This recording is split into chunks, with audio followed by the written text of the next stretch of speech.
अच्छा, सीआरएम के न्यूमेरिकल्स में टोटल 6 कॉन्ट्रैक्ट हैं। सबसे पहले हम करेंगे सिक्वेंशियल कॉन्ट्रैक्ट। इसके अंदर जो है ये होता है कि रिस्क जो है ज़्यादा जो है वो बायर के साइड पे होता है, और जो इन्वेंट्री सोल्ड नहीं होती वो उसका रिस्क भी बायर के ऊपर ही होता है। अब ये हमारे पास कुछ इन्फॉर्मेशन दी हुई है।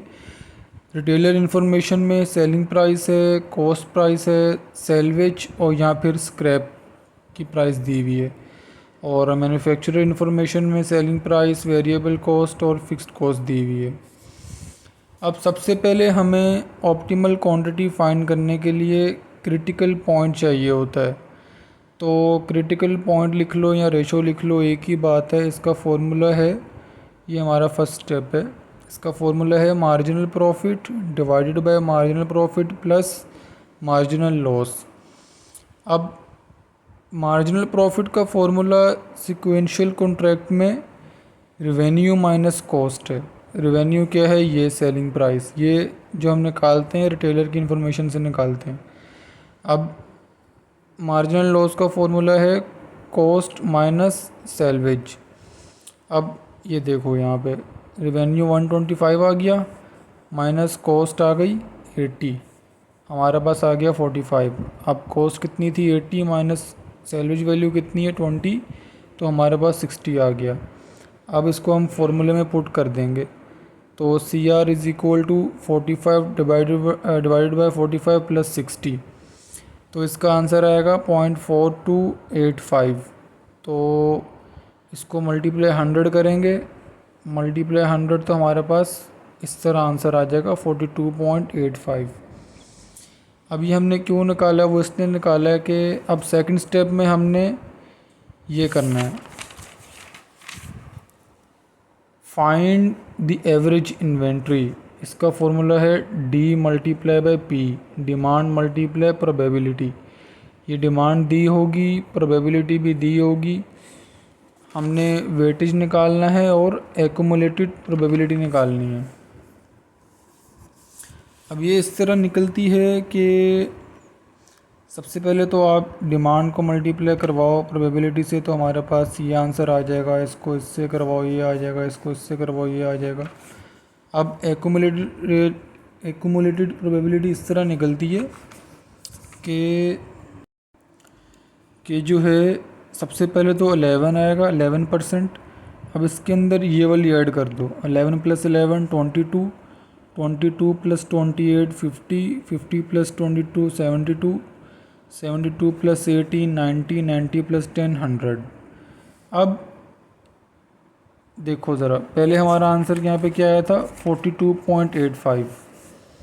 अब 42.85 जो है वो 72 के करीब नहीं है, 22 के करीब भी नहीं है। सबसे ज़्यादा जो करीब आ रहा है वो आ रहा है 50 के नज़दीक आ रहा है। तो एक तो ये रीज़न है इसको चूज़ करने की, और दूसरी रीज़न थर्ड स्टेप में है। थर्ड स्टेप में हम ये करते हैं, ये 2 लाइनें लिखनी है आपने। If marginal profit greater than marginal loss then optimal quantity will be more than average inventory. If marginal profit less than marginal loss then optimal quantity will be less than average inventory.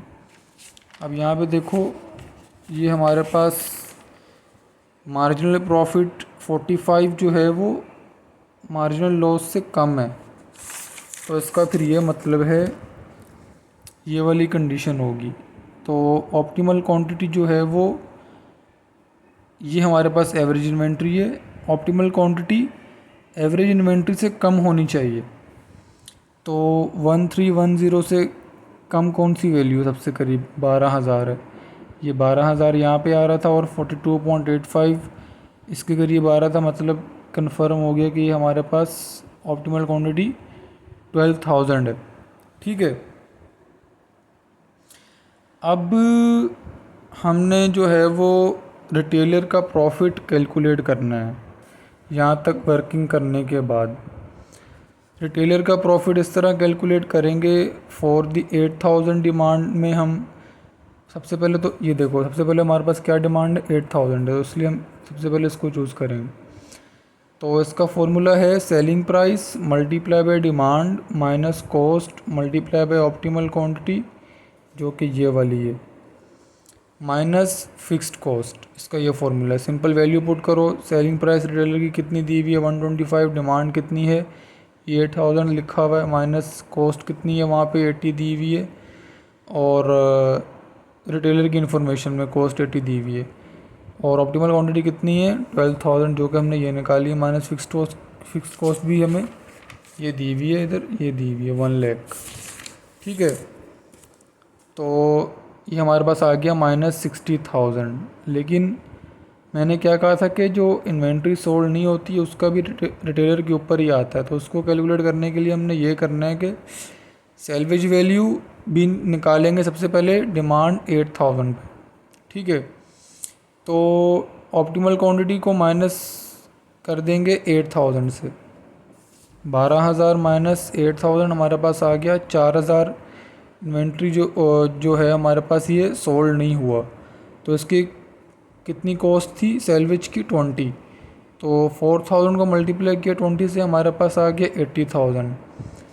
अब profit निकालने के लिए 80,000 लिखेंगे ये वाला plus फॉर्मूले का, bracket में लिखेंगे -60 क्योंकि यहाँ पे माइनस आया हुआ है इसलिए, तो 80,000 माइनस 60,000 हमारे पास आ गया 20,000। अब 8,000 डिमांड पे जो रिटेलर प्रॉफिट है वो 20,000 आया है।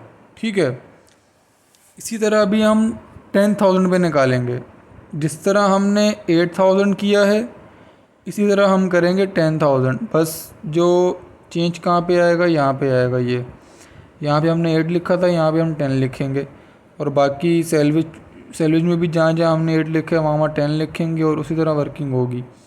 अब ये देखो यहाँ पे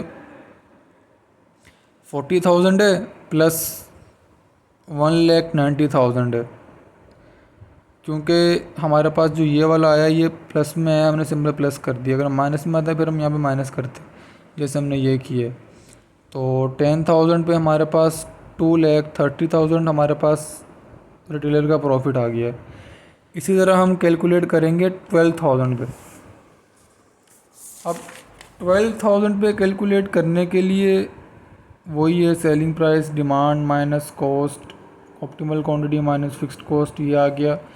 सेल्वेज वैल्यू एट 12,000। अब ये देखो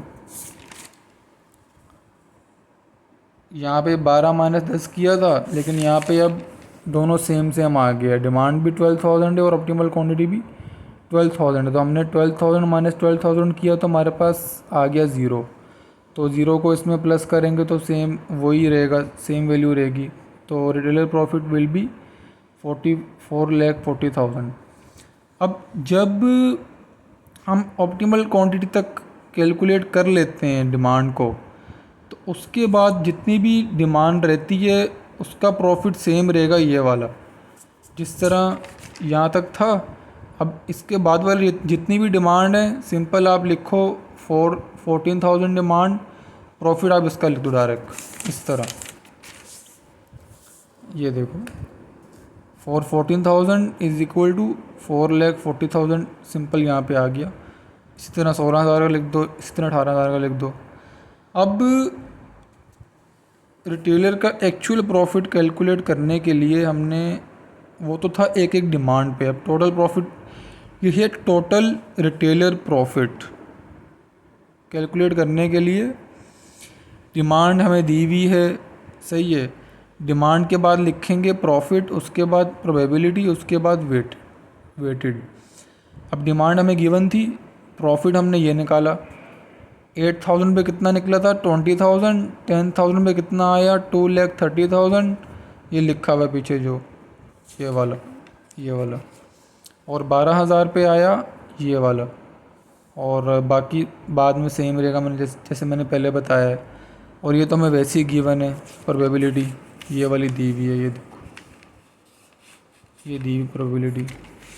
अब इन दोनों का मल्टीप्लाई करवाओ तो हमारे पास आ जाएगा वेट, इन दोनों को करवाया वेटेड आ गया, इन दोनों को करवाया ये वाली वैल्यू आ गई, इन सब को प्लस करो तो हमारे पास आ गया retailer profit, total retailer profit. अब ये तो हमने कैलकुलेट कर लिया रिटेलर का, अभी हम करेंगे मैन्युफैक्चरर का। उसका फॉर्मूला है ये वाला, थोड़ा सा चेंज होगा, चेंज इसमें सिर्फ जो है वो कॉस्ट की जगह पे वेरिएबल कॉस्ट आ गई है, बाकी वही है, selling price multiply by demand. अच्छा, एक और बात, मैन्युफैक्चरर की साइड पे जैसे हमने रिटेलर में किया था ना 8,000, 10,000, 12,000, 14,000, 16,000, 18,000, मैन्युफैक्चरर में डायरेक्ट हम 12,000 करेंगे सिक्वेंशियल वाले कॉन्ट्रैक्ट में। सिर्फ जितनी जो डिमांड है उतनी ही हम उसको जितनी ऑप्टिमल क्वांटिटी की उतनी हम डिमांड पे करेंगे। तो simple selling price multiply by demand minus variable cost multiply by optimal quantity minus fixed cost. ये देखो, सिर्फ हमारे पास इस चीज़ का चेंज आया है, बस कॉस्ट की जगह पे वेरिएबल कॉस्ट आ गई है, क्योंकि मैन्युफैक्चरर की इन्फॉर्मेशन पे वेरिएबल कॉस्ट है। अभी वैल्यूज़ को ऐड करो, सेलिंग प्राइस मैन्युफैक्चरर वाली आएगी, वेरिएबल कॉस्ट दी हुई है डेटा में मैंने पहले दिखाई है, तो इसका प्रॉफिट हमारे पास ये आ गया। अब जब ये हमारे पास टोटल मैन्युफैक्चरर प्रॉफिट आ गया है, अब हम करेंगे सप्लाई चेन प्रॉफिट कैलकुलेट। उसके अंदर सिंपल रिटेलर प्रॉफिट ये वाला प्लस मैन्युफैक्चरर प्रॉफिट ये वाला, तो हमारे पास आ गया सप्लाई चेन प्रॉफिट, ये कंप्लीट हो गया।